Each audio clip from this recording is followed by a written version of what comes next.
The Ron and Fez show starts right now. It's the best and worst of the decade with Ron and Fez. The movie edition.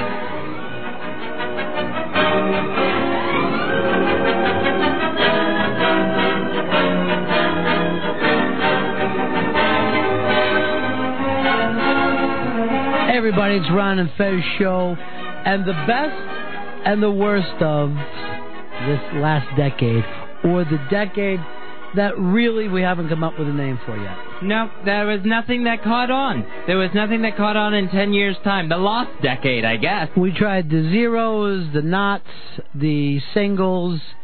Nothing came up. Dave, if you're going to look back 20 years from now and say it at this time, what do you think you end up saying? I think I'm going to call it the zeros. I think I have to. I think, but it never caught on in 10 years. It didn't. No. I'm going to end up calling it the 2000s, which... Well, that'll still be, though. Yeah, I mean, I'm taking in an entire millennium there, but I don't know what else to call it. The interesting thing, Fez, is you will die in the 2000s. When Y2K came around, that was all I could think of. That everyone, including myself, that I knew and loved, would die in this century. Of AIDS. Not necessarily. But, I mean, chances. Yeah. And it seemed like the 20th century was like this free period. I know. This free time, because I figured, relatively young man in the year 2000, I would make it to see the turn of the millennium, the turn of the century. But then, just that whole, now the clock is really ticking. No more free time. What was he talking about? Do you understand it at all? Did he wonder if he would make it to the turn of the... Yeah, I think he was thinking he was going to make it to 2000, but once it hit 2000, he realized his life will be over. Everything's up in the air then. He didn't realize in then everything dies that I know. Well, here's the deal. For some reason, you look like Teddy Roosevelt. And really, there's no reason for it. It's just strange he wouldn't have thought of, his own mortality in 97. All right, the best and the worst of every day, Fezzy, while we're out here on Christmas vacation, we're giving the listeners a brand new hour of the best and the worst of the last decade. What are the topics that we've decided? Today, of course, is going to be movies. Yep. Also, television of the past decade. We were also going to discuss music of the past decade, and technology, and some of the stuff from the Ron and Fez show from the past decade. All right, so as a matter of fact, it sounds like we're still putting this together. And you can tell by that, because you could tell we're still going, and also of the past decade TV shows. You see, it's still off the top of our head. But it's going to be a lot of fun, and it'll give you the opportunity to take this back to your friends and go, can you believe what those jerks picked as the best movie of the last decade? Overall, Dave, you're a movie guy. Love movies. Love them. 90s versus the 2000s. What was a better decade? I would choose 90s. Yeah. Because just the emergence of Tarantino and guys who are now becoming masters like Paul Thomas Anderson, but the 90s was where they started. And it seemed like there was a lot more excitement, and almost seemed like there in the 90s, any young person can come out, make a kick-ass movie that'll change the way people talk, think, dress. Think about the young filmmakers between Tarantino, Kevin Smith, the Wes Anderson, and P.T. Andersons. Every year we got one. Every year we would have somebody new. And at that point, they would always have promise. I don't know how many people that you're just like, all right, he put out a movie in the last couple of years, and I'm going to catch everything that he's had to do forever. But we did say we would pick the best and the worst of this decade. Shall we start with best, boys? Yeah. Let's start with the best. Eastside Dave McDonald, who's your best? Best movie of the decade, for me, was Mystic River. Mystic River. 2003 masterpiece delivered to us by the great Clint Eastwood. It featured Sean Penn, I think, at the top of his game, and I also thought Tim Robbins' best performance of his entire career, and he's had a great career. I loved the fact there was a mystery, but there was so much heart, and it left you thinking at the end. Great ending. And it left you thinking, well, not everything's wrapped up in a nice, neat little bow. Sean Penn might get away with it. Maybe he won't. I worship the film. Best movie of the decade. Love the acting in the film. I thought that the film itself took a little bit of a jump, like you said at the end, where the wife was so different than she was at the beginning of the film, and we saw no real reason for it. But the scene where he finds out his daughter's dead, yeah, I know a lot of people thought it was over the top, but I'll never forget about it. Oh, I did. Yeah, I thought it was amazing. I thought, though, the last 25 minutes of it where, when he's drinking with Tim Robbins and bad shit's going to happen. Yeah. And you're saying, uh-oh, Tim, you got to get out of there. This is not going to be good. It ain't going to work out for you, Tim. No, leave. And we knew. And then the fact that he's innocent. And that was great, too. Like, you know what? He's so shady. He probably did do it. Dude, there was plenty of time Robbins was just like, kill him. Kill Tim Robbins. Kill him. He's actually the guy. Yeah, kill Tim Robbins. Don't even look into it anymore. Yeah. And then after, and I found out that he was innocent, Jesus Christ, you felt horrible. Well, he's terrible because he was a molested child. Right. And that's why he was acting so creepy. Now we doubled down on his problems.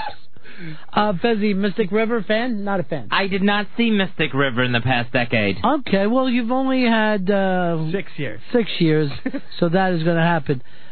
Hicks, what about for you? Oh, it's a fucking amazing movie. And I only saw it about 6 months ago. It was the first time I ever saw it. Really? Yeah. And it blew me away how good Sean Penn was in that film. So other than whether we agree with Dave or not, nobody has a problem with that be kind of considered number one. Even though it might not be your number one, you thought that Dave came out with a valid pick as their film. Yeah, I think so. I'm going to give him the argument chance that could be the number one film of the decade. Powerful Doesn't film. have my vote for number one, okay, but it's not an embarrassment. You haven't run in here with some kind of Franklin movie that everybody would say, what are you doing? Yeah, not giving you Meatballs 5. Oh, yeah. boy. And again, you mentioned the acting. I mean, Sean Penn, Tim Robbins, but everyone else. I mean, the Laura Linney and that other Catherine, whatever her name is, she was amazing. Just the acting is incredible. And Kevin Bacon actually was like really great. Kevin Bacon is a lot better than we always give him credit for. He's one of those guys. He's kind of like his generation's Jeff Bridges, right, where the guy's kind of so solid, but some of the movies are good movies, some of them are a little more silly that we just take them for granted. Let's go over to Professor Hicks now. He does have a doctorate in film. Hicks, what is your number one film? Number one film in the last 10 years, in my opinion, is The Royal Tenenbaums from 2001. Royal Tenenbaums, a shockingly sensitive film for a Pepper Hicks to come up with. Although you could see why. Father Family. problems. Mother's dead. Yeah. Father's about to die. He's Owen Wilson living across the street. Doesn't have anything to hold on to. What if you started finding out that Hicks was sending his test papers and reviews to Beanie for her to just read them? Does he always do this? Why, yes. It's really funny because I talk to people who, like, they start to get off the boat around Royal Tenenbaums with Wes Anderson. But I don't think I could agree more. I think it's just a fantastic film. Yeah, it's the best of his. It's the best of his films. I love it so much. The cast is, even though every Wes Anderson film has. That's because you haven't seen the Fantastic Mr. Fox yet. Oh, true. But does that count if they're fucking just voices? No. And I'd say it to him. And if anyone who gets off the fucking Anderson bandwagon on Royal Tenenbaums, you can just go fuck themselves, because that's a brilliant, amazing film. Well, out of the mouths of the babes, they can go fuck themselves. Christmas special. Watley, is this one that you've seen? I have seen the Royal Tenenbaums. Congratulations. And I will agree with Chris Stanley. It's my favorite of the Wes Anderson movies. So we'll take it that that's your best of the 2000s. No, it's not my best of the 2000s. It's my favorite Wes Anderson, but not my best of the 2000s. I can't call it my favorite Wes Anderson, although I love the film. I mean, I think Rushmore is so perfect, and if there's one criticism, and I think Royal Tenenbaums would be in my top 10 of the decade, but it would get a little points off for the occasional dialogue, which sometimes falls into, like, the Wes Anderson way of talking. Well, it's written like it's a novel. Right. It's presented like it's a novel. And the beautiful thing is, and this really pisses off a lot of stupid people, it's not a film for stupid people. If you sit there and you think to yourself, I'm dumb and I want to be entertained, it's not a fucking film for you. It's going to annoy you. Right, but it definitely gets huge points with probably being the last great Gene Hackman role, maybe of his whole career. Out of many, many great Gene Hackman roles. Out of so many great performances. And he was good enough to win whatever Oscar they had for that year. He should have. He should have. They screwed him, and this wasn't a 2000s film, but in the 90s, obviously, they screwed Bill Murray. They made it up to him for Lost in Translation, but he should have gotten the nomination, and maybe won for Rushmore. Yeah. But then, in the 2000s, they gave it to him for Lost in Translation, another good 2000s movie. All right, time to move on to Fez Whatley. Is anyone going to be surprised by what Fez has to say? Yeah, I'm going to be surprised. Really? I think he's going to give us something legit. Like, I think he's going to surprise us with, I don't think he's going to give us I honestly Iron think Man. He's going to pick Batman, and that's going to be it. But you think he's going to jump out and grab a film? I have hope for Fez. Heck, what about you? It has to be a superhero movie. There's only going to be one. It's only going to be Batman. Okay. Fez Whatley? Yes? Are you going to surprise us or give us Batman? I am going to let you know that I think the best film of the past decade, I only have to travel back in the decade to last year, to The Dark Knight. Oh. The absolute best. I love comic book movies. You do? And this is the absolute best one they have ever done. They gave us a villain in Heath Ledger's Joker that is going to live on through the ages. Can't fight that. Cannot fight that point. Heath Ledger is a Joker, really, really strong. And the fact that it came right before the tragedy, and it actually came out after he died. Everyone's going to remember. This is going to be kind of a James Dean moment for a lot of young kids right now. I think his villain, his cinematic villain, passes up like a Hannibal Lecter, Darth Vader. Oh. It just moves right up to the top of the chart. Wow. I don't know about Vader. I think it's the best villain that has ever been portrayed in the movies. Oh, in the movies. That's pretty. I thought you were saying he was better than Hitler. I'll agree 100% of everything that you said about Heath Ledger, but as a film, I think when he's not on screen, it's pretty fucking weak. Right. It looks to me more like Chicago than Gotham City, and in a lot of ways, it kind of makes me miss Tim Burton directing those films, because Tim Burton gave you an otherworld kind of feeling. Not that I totally love those films, but at least I felt like I'm watching weirdo Gotham City. I'm not watching Chicago. The problem I had is I start using logic when I'm watching those films. Right. Because it looks so real, you're like, well, this couldn't happen. I think I still like I prefer the Tim Burton Batman. See, in the Tim Burton universe, if you set that up, well, then people don't easily figure out Bruce Wayne is Batman. But the realism that they use, TMZ would be on top of this in seconds. Bruce Wayne is your Batman. Right. Period. And Tim Burton Batman is still kind of like 50s almost, because like they drive old school cars and stuff. Yeah, it's just another place. It's not the planet Earth. Yeah. See, I love the Tim Burton Batmans. Those first two he did. I love the Tim Burton Batman. The first one. But it was like I didn't realize till I saw this new Batman how much better it could be, even than what Tim Burton did. But it didn't feel like a Batman movie, to me necessarily. It felt and oddly, you didn't pick the first Batman.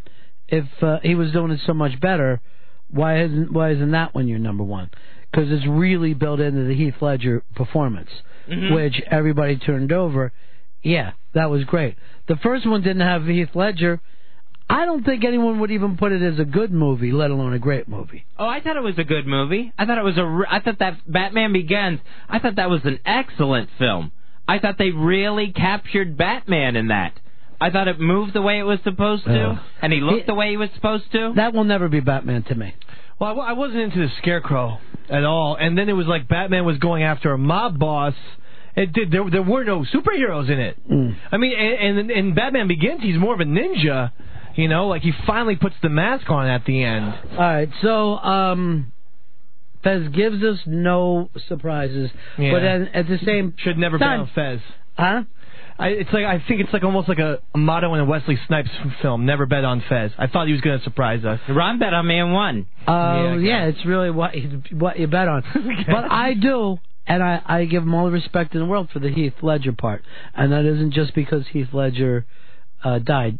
The kid was unbelievable in that, and it does kind of make you feel like, what if he would have lived? How many more great roles would he had in it? Because you think in this decade he had that and Brokeback Mountain, he could be up for, performer of the decade just on those two roles. Yeah, that are really night and day from each other. For me, I picked, and this is going to be a surprise, I think, to you guys, a sci-fi film. A sci-fi film. This film was one of those movies that, even though I knew it was made by really creative people, still blew me away while I sat in the theater, and that's The Eternal Sunshine of the Spotless Mind. I went back and forth between this and adaptation, but I had to make the leap on the fact that, just what I complained about with the Batman film, it just went to another reality that you believed. You didn't sit around watching this film going, wait, how would that work? Wouldn't this... You just jumped into it 100%. And if you look at the work that happened with that film, it does remind me more of this decade than anything else. There's a kind of disassociated nature to the entire film. It's such a haunting film. It's really, it's one of the few movies that's ever truly disturbed me. And I can't, and the cool thing about Sunshine is that you almost can't really put your finger on why it's disturbing. I mean, you kind of know, okay, loneliness, and these people are trying to, get rid of their pain. Obviously, those things. But there's just like this underlying thing that you can't quite figure out. Why is this troubling you? And I actually think that makes a very powerful film. It's a really good point you came up with. There's a weakness in those characters that hits the weakness in you. No matter how strong you are, you have that feeling. I don't think it was disturbing. I thought it was like scarily accurate in terms of a relationship where you begin to just hate the other person. I thought it was just so dead on that it blew me away. I was like, holy God, this is a real. These are every. It is a thing that for some reason we don't always get to work out. But if you remember, in that early dating flush that you have, where you're just like, this person is so fantastic, and I just want to do things and think about them, how we take that into, this person doesn't do enough for me. Right. You know what I mean? Like, when you first meet somebody that you think is terrific, you never think, yeah, but what is she going to do for me now? Is she ready? And how you take this person that you think is a fucking gem, and just the things they say, the way they wear their hair, the fact that it takes them an extra 5 minutes to fucking get ready to go to the out to dinner or something. Everything annoys the shit, and this film hit it. It makes you feel awful as a human being. Yeah, it really does, and it's upsetting. Every quirk just fucking starts to drive you insane. Nuts. And later we're going to get into performance of the decade, but it would be tough not to easily just say it's Charlie Kaufman's decade as a writer. I mean, what he did and the way he changed things over the past decade, phenomenal. I saw the movie, and I don't know if troubling was the word, but when I saw it, it was right when I had started having my mental breakdowns. So I just saw that connection there in feeling so bad, so horrible, that you would want part of your... What are you talking about? Eternal Sunshine of the Spotless Mind. We're talking about Batman. What? Just try to give him a weird moment. So it hit you on that thing as you're watching the film. You felt like him. Yeah, where it was like, that desperation was right there to connect with. Sadly, out of all of us, you're the guy that kind of reminds me of him, particularly after he had already disconnected from the girl, after he and the girl weren't together anymore.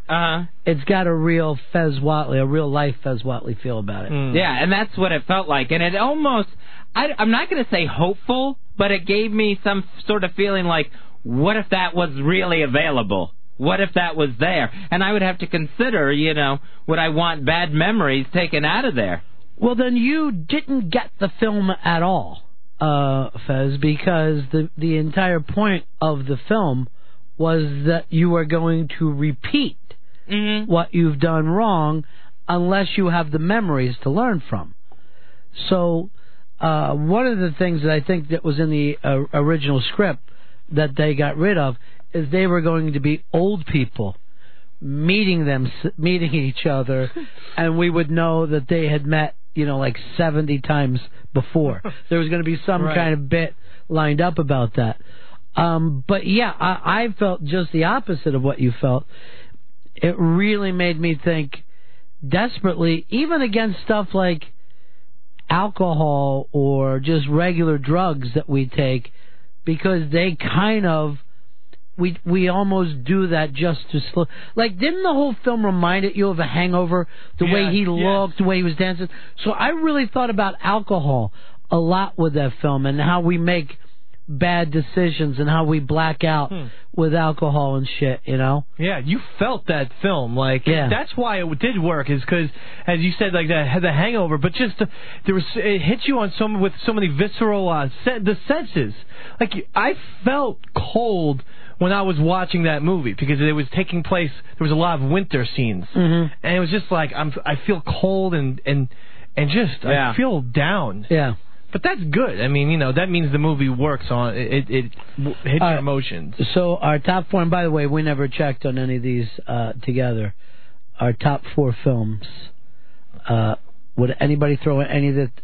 Would everyone think that our top films would have made their top 10 list? Dark Knight would have not made my top 10 list because I kind of had.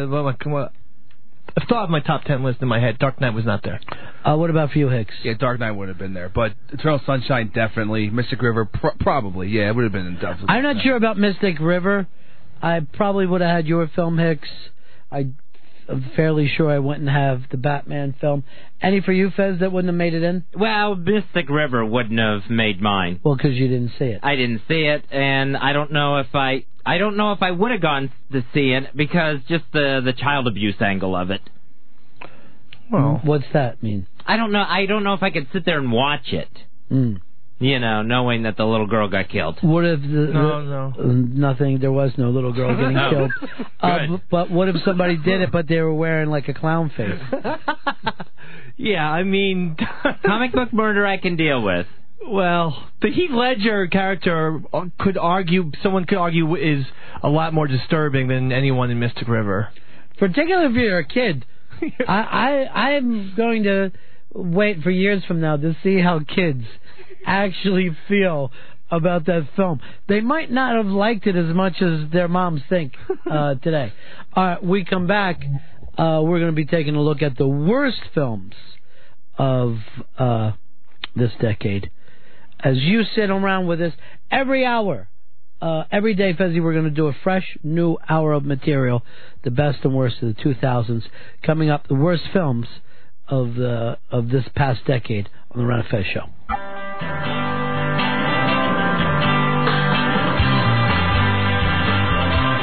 Yeah, buddies. It's the Ron and Fez Show. Best and worst films of the past decade. Best films, Dave picked Mystic River. Hicks picked Royal Tenenbaums. Fez picked The Dark Knight. And I picked Eternal Sunshine of the Spotless Mind. Let's move over right now, though, and go worst films and we'll start that back off of Dave. Dave is 10 years. A lot of bad films. What's your all-time worst? We have to go all the way back to the beginning of the decade, 2000's The Replacements. Football movie, Keanu Reeves, Jon Favreau, as some reason, playing the Lawrence Taylor. The great Faison Love. Faison Love. It's obviously about a bunch of guys who are replacing a team on strike. You know what? It is terrible. This is one of those films that everybody that did it all came out, we had a ball together. Right. The whole crew hung out together. And for some reason, when they have fun, we don't. Exactly. You ever notice that? Yes. You're a lot better off going, it was hell. I remember Richard Harris saying he thought Unforgiven was going to be a terrible movie because they were having too much fun on the set. Right. And this movie, but that was one of the few exceptions. This is more of the rule that the guys Keanu Reeves threw like he was hungover. He was playing football, and he acted like he was hungover the entire film. I also liked that he had a girlfriend in that film that you never see again. There are so many... You know you're in a bad film when they're in love with a girl and she's a pretty girl, and that's it for her. She might get a TV shot after that, but she's pretty much... They never hire her on acting ability, just being kind of fuckable. Yeah, no, people just come in, people disappear. I mean, we mentioned how great Gene Hackman was. This is... Holy mackerel. I mean, he couldn't even save this. Anybody disagree with Dave? I didn't see it, but it looked awful. Okay, there you go. Hicks, did you see it? I like The Replacements. I don't know why, Dave. It definitely wasn't the worst movie in one of the last worst. decade. I'm going to put it more with the guilty pleasures. It's just one of those things that is an embarrassing daydream that men have. Okay. And just in the back of your mind, you're still thinking, I know I couldn't play a whole lifetime, but I know I could put in a game. You know what I mean? It's just the embarrassing piece of daydreams, and they play to that. Hicks, what's your worst film? There's so much to choose from in this past decade. I really was going over it, looking at things I really hated, and I got down to the worst movie of the last decade is 2005's Steven Spielberg's War of the Worlds.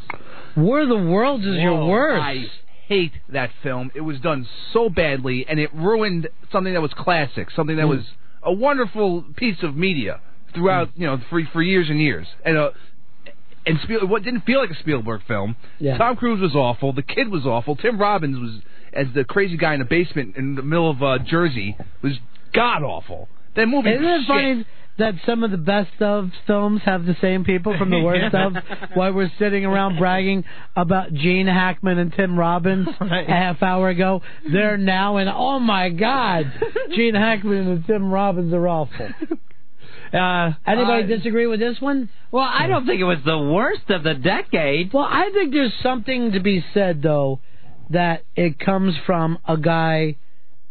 you've got the biggest director of all time, one of the biggest movie stars of all time, an iconic story, and then you turn around and give us something that's basically rip-off bullshit. I see that is almost the bigger sin sometimes than somebody going out there and making Plan 9 from outer space, I know. I liked the War of the Worlds. I found it pretty creepy, yes. The kid was terrible. But you know what? How many teenage actors and child actors are bad? I mean, you can't hold that against them. The part where Tom Cruise, or the little girl, Dakota Fanning, sees the people dead in the river was especially creepy to me. And then a few months later, I hate to say, but Hurricane Katrina happened, and there was some weird foreshadowing going on. I hate to say it. Yes, there was. Foreshadowing. There was for me. It wasn't. There was for me. One had nothing to do with the other. Aliens didn't hit New Orleans. Yeah, there would have to be some connection. It was very similar to the way Hurricane Katrina was. But that's almost you saying then the foreshadowing, my grandmother died. It just doesn't make sense to you. Fez Whatley, worst of the decade. And I'm going to guess here it's going to be the same as your best of the decade. I think you're going back to Batman on this one. It's not going to be Batman or The Dark Knight. I was torn on what... I had two ways to go. I went this way. The worst film of the decade was Norbit. Now, somehow, Eddie Murphy, who delighted everybody with the clumps and the Nutty Professor by putting on a fat suit and playing a sassy black woman, enchanted everybody. Did you just say Enchanted? What? People love that movie. Who are you talking about?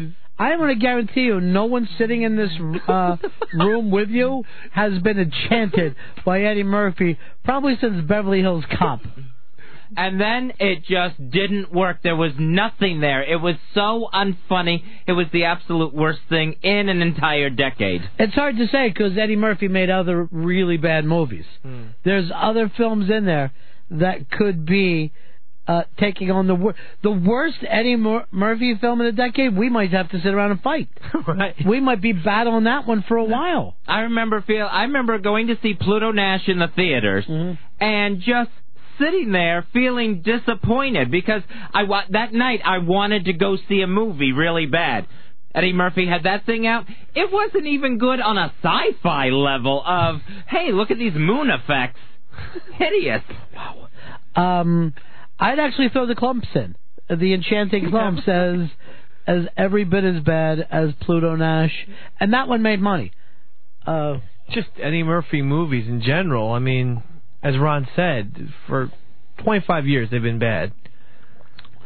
Well, you guys have picked people who have done good work. And then this film I actually caught by accident on cable one night. And it was so bad. I couldn't turn it off. And I said to myself, all right, this is because you have a high fever that this seems like you're tripping and it's this nutty. But then I thought, I didn't have a high fever when this film started. The film was so bad it gave me a high fever.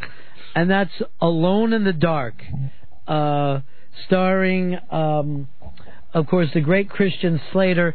And this is the guy that most people would probably give the worst director award for the Yuli Bowl, is considered right now the worst director.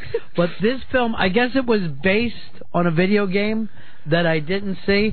So I'm like, well, maybe if I saw the video game, and then people are going, the video game is much better. It's one thing to hear the novel was a lot better than the film. This film is so bad that I actually recommend it. Oh, I really think that you need a big thing of popcorn, your chick, and then do that bit where you can feel superior while you're sitting there and just come up with funny things about how horrible the film is. Right. It's that bad. Oh, man, I definitely want to see this now. Christian Slater's job is actually, I think is what they call him as a supernatural detective. But all these weird things happen, and at no point do you think to yourself, is Christian Slater even slightly surprised by this? So I'm going to give you guys props here because at least you took some kind of talented people and were disappointed. I didn't walk in with the feelings that you guys had of, I want this to be a great experience. Yeah, I'm looking at the IMDb page right now. Tara Reid is the second person in the credits. And Tara Reid... This is like good 8 years after Lebowski. Can I tell you something? Tara Reid is better than she is in this film. This fucking film does a disservice to Tara Reid. By the way, Tara Reid is going to show up, I'm sure, on... I just decided now that one of the hours we do is just going to be called 15 Minutes. And it's just about stories and people that will be forgotten over the part. And Tara Reid, it's hard to even, if I can remember now, was like hot for a little while. Oh, yeah, definitely. She is where we sit today, where like a Lindsay Lohan is, where everyone's like, she's the train wreck you love. That was Tara Reid. Yeah. Well, I mean, she used to, with between American Pie and then being in Big Lebowski as Bunny, you were like, oh, yeah, okay. Paradise. Paradise was the 15 minutes. Yeah, all included. Well, yeah, it was once she hit the 2000s, it was over. Alone in the Dark, I really do want you guys, if you get the opportunity, and don't do this, don't rent it. Wait for it to come on HBO one night or Cinema, whatever it happens to be. Catch it, and mark my words that you'll think it's the worst thing you've ever seen. And then you'll be thinking to yourself, I don't know why Gap didn't do better by Polo. It's every bit as bad as Gap. It doesn't make sense how movies like that can even get made. Like, after wasn't Coke. anyone... It's got to be a Coke deal, and we got to flush the Coke money out. I mean, after the first 2 days of shooting, wasn't someone watching the dailies and being like, this is no shot? I was even thinking, like, does Christian Slater ever think to himself, I was in True Romance. Right? I need to kill myself before I walk out there again today. I can't be a part of this. Yeah. It does seem like we're a little more wrapped up into our bad movies than we were our good movies. That's a shame. But let's go over this now, though. We'll take who was the performance or even performer of this decade. If we're going to look back on the years 2000s and over the film business, what is your idea of the performance? Davey Mack. Okay, Daniel Day-Lewis. Now, I am a Gangs of New York person, okay? Love the Gangs of New York, and I think Bill the Butcher is an iconic villain. He is my Joker. Like the same thing that I say. Yes, that I agree with you. I don't think I'm looking at a great movie there, but the same thing that Heath Ledger did for Batman. I agree with you, and he was nominated, but, you know, whether you like that kind of stuff or not. He should have won. But he should have won, but that's fine because he doesn't need to win because he will get his Oscar with There Will Be Blood, which, upon further review, I think I like now more than No Country for Old Men. That movie and No Country for Old Men are always on at the same time. Very funny. Yeah, it's true. Have you noticed this? That's very funny. On Stars, they're always battling. So they're the Beatles and Stones. Right. They have an epic battle, and I noticed it in the last couple weeks. Because I love both movies, I love the Coen Brothers, and I love P.T. Anderson. I put my money with There Will Be Blood, and just those two performances to me give Daniel Day-Lewis. I know he has a movie coming out in a couple of weeks. 9. Yeah, so we'll see if that's any good. But those two performances alone, boom. They're legendary, masterpiece, masterful performances, all-time great performances. How many people can say I've given 2 all-time performances in the same decade? Let's go over right now to Hicks. Hicks, who's the performer? What's that performance of the decade? Philip Seymour Hoffman, Capote, what he won the Oscar for. Phenomenal role. It was amazing, and he nailed this character that I didn't know much about Capote before seeing this film, and by the end of it, you could just see how going through that experience in his life totally ruined him and killed him inside. Led him to become like an even worse of an alcoholic, and you knew he wasn't going to be able to do anything else after that. It's such a really good little movie, and you can't imagine it without him. I mean, he was so strong in that movie. I love that film. And, here's the great thing about Philip Seymour Hoffman. To me, I remember the first time I saw him was in the Twister movie, Yelling in a Stream. At no point did I ever think that this guy was going to become maybe the actor of his generation. Right. He is so damn strong. 2 good giant performances that actually, the 2 things that you guys would put up could easily replace your best movies. And move back into that. I mean, it's close. It's close.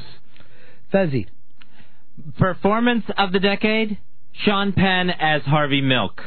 That was the performance of the decade. To bring that guy to life when a lot of people didn't know anything about him, and there was no Sean Penn there at all. And I'm someone who tends to see the actors up on the screen rather than the character. Mm-hmm. And I thought Sean Penn, I think it was his decade, especially with this Mystic River thing that I'm hearing about today. Now suddenly that's got him going. Milk is the one that he won the Oscar for, but there was a lot of people who... And he won for Mystic River, Fez, right? Yeah. Between that 2, you said 2 performances like that in the same year. That's pretty impressive. And those 2 guys go head-to-head for me. As far as... I think they're just about the same exact age. Right. They're both about 50, and both of them together are that actor of their generation. They're incredible. And Johnny Depp is close, but he's got to get off the pirate movies. If he gets off the pirate movies, people forget. He's great, and maybe not make a Tim Burton movie every 2 years. Yeah, I mean, if you're going to go pirate into Tim Burton, really, if you look back on it, it would... I mean, I'm a Tim Burton fan, but it lessens his acting reputation. Now that they're finishing up Alice in Wonderland, the next thing is Dark Shadows, the movie version, with Johnny Depp and Tim Burton. And again, I don't know what that is. It's a vampire. It's a vampire movie. It's a vampire movie. Well, we'll see. I mean, I'm actually a Tim Burton fan. I'm just saying that Johnny Depp, he has the talent to play some of these great roles. I mean, he was amazing in Donnie Brasco, but that's the 90s, so. All right, since you guys have already brought up the great male actors, I'm going to pick a female actor. This is a film that I felt like I was dragged to and could not believe how great she was. Over 60 years old now. Opening movies, bigger star now than when she was younger, and considered by everybody the greatest living actress. Well, I'll even say actor. If you would ask any of the people that we're talking about that you guys picked, who's your favorite actor, they'd all say Meryl Streep. I picked her for the role she played in Julie and Julia because it's one of the most amazing. Have any of you guys seen this yet? No, I saw it. It's one of the most amazing things. You take a woman who is unattractive, and she's playing unattractive, with a weird personality and a bad voice, and for some odd reason, you're like, there is so much life in this character that I think I'm attracted to her. Wow. It's the craziest thing that you've ever seen. Unfortunately, it's like half a great movie. When she's on, it's a great movie. When they kind of cut it away, so you're seeing two different movies. The other one I didn't care for as much. But Meryl Streep is just absolutely phenomenal. Well, she's incredible, and we can go back to Adaptation. Phenomenal in that. She's unbelievable. So sexy, too. Absolutely. Again, middle-aged sexy. And you know how my opinions of Prairie Home Companion, I felt she was the best part. So sexy in that, too. Very sexy, and definitely the highlight of that film. I happen to love that movie. I know you don't, but I think she is amazing. I agreed with you on it, though. I loved her part in it. I loved her and Lily Tomlin together. The chemistry was unbelievable. And it's like she does stuff like that, which is pretty fun. She's trying to be funny and witty with Lily Tomlin. That's not exactly easy to do. And then she goes on stage and sings when there are actual, real singers in that movie, and she does a great job with that. She can basically do anything she wants. Her Prada performance this decade was fantastic. Again, and not a great movie, but when she is on screen, you're like, that's really fucking cool. And again, there's a woman you're not supposed to be attracted to. Right. You know what I mean? But you're like, yeah, I definitely would be. And with I'm her. getting the screener of her new movie with Alec Baldwin and Steve Martin this weekend. Oh, yeah, it should be great. So hopefully that's going to be great. The Nora Ephron film. Yeah. It's complicated. That's what I'm going to see. Charlie Kaufman, I already brought up as being the writer of the decade. The AFI, all the screenwriters got together. His 3 films from this decade made the greatest of the 100 of all-time greatest screenplays. So he's written like 4 screenplays and has 3% of the all-time greatest screenplay. But what about director for you, Fez? Who was the director of this decade? You know what? It's gonna sound 90s, but I'm gonna go with Quentin Tarantino again. With the Kill Bills and Inglourious Bastards, I thought that was just that's an excellent run, and I loved the Grindhouse stuff. I love Death Proof. I haven't been that scared in a movie in forever. You know how, when I was that scared? Harvey Milk. I was just thinking, what if this spreads? What if they keep going? I'm going to go over with the person that got mentioned by Dave earlier, and I'm going to put this with Meryl Streep. Of this person should not be getting better. Clint Eastwood. Oh, God. Clint Eastwood is... No, let's face it. He's elderly. Yeah. And has been a star, TV or movies, since the late 50s. And he's doing the flat-out best films of this decade, doing the best work of his life, and they're coming fast and furious. Right. Go over the films that he directed in this past decade. It's insane when you start to look at it. Well, I mean, he has $1 Million Baby. He, of course, has Mystic River. He had Flags of Our Fathers. These are all ridiculous films. Then the Japanese version of that. The Iwo Jima thing. And now has the South African film this week. Yes. So and he did the soundtrack for like Mystic River and stuff like that. So really, these other younger directors should be ashamed of themselves.